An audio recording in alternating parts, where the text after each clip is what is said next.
ئاماجمان ئەوەیە فێری خوێندکارەکانمان بکەین هەم چۆن نیشتیمانیان خۆش بێت و هەم چۆن خۆیان بپارێزن و هەروەها وەکو سوپاسێک و پێزانینێک بۆ کارمەندانی تەندروستی لە پای هەوڵ و ماندووبوونیان هەستاین بەکردنەوەی پێشانگاکەمان لە نەخۆشخانەی شار وەکو سوپاسێک بۆ کارمەندانی تەندروستی.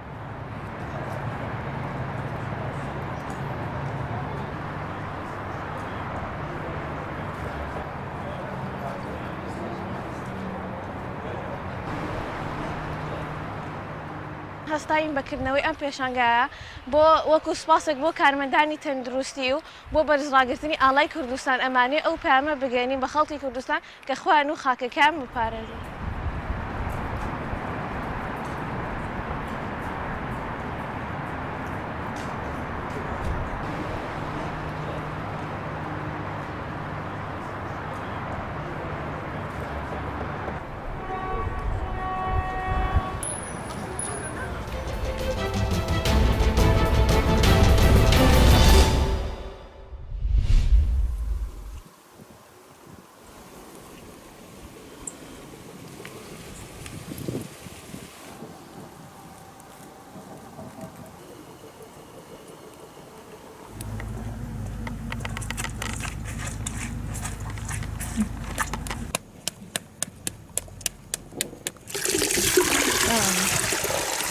بازاری ڕڤناوی ڕواری مێنی چێگەم ساناژ شۆن و ئانەیرە بەراژ وشمەکیان مش مەریڤان چاگەورە شاش پەیمە مشتری ماهەن مەسەڵ مشتری ماهەن حیدر هەر بەراش مشتەرەکە ئەلای پارت 50,000 شەدای سەڵدان 70,000 حاڵی ئەرزی منی 100,000 دا ورەتەنشا حاڵی چونکە ئێمە بەسەڵ فرەبیەن 70 کردن.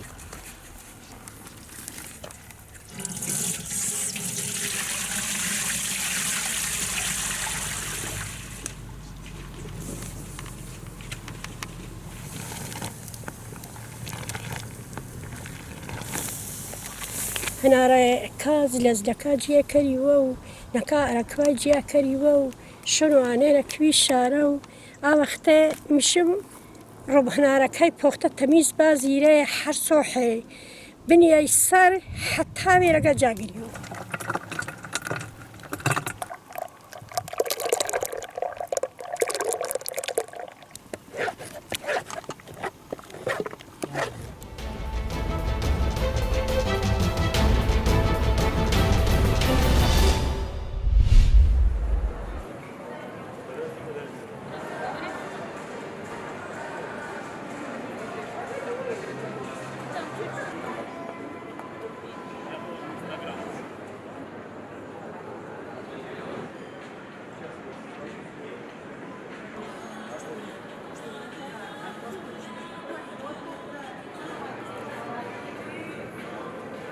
Я бываю каждый раз, когда прилетаю в Москву из Нью-Йорка. Когда я нахожусь в Москве, я всегда прихожу на блошиный рынок.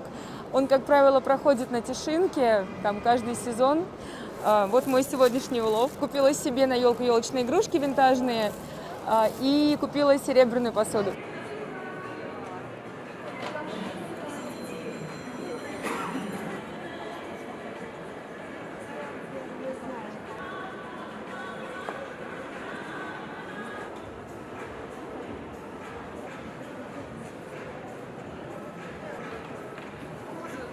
Проекту «Блошиный рынок» уже более 15 лет. За эти 15 лет нам удалось собрать более 300 участников. Данная выставка будет идти до 20 декабря включительно. Праздник, который удалось нам создать путем всех мер по обеспечению всех правил защиты, мы смогли достичь.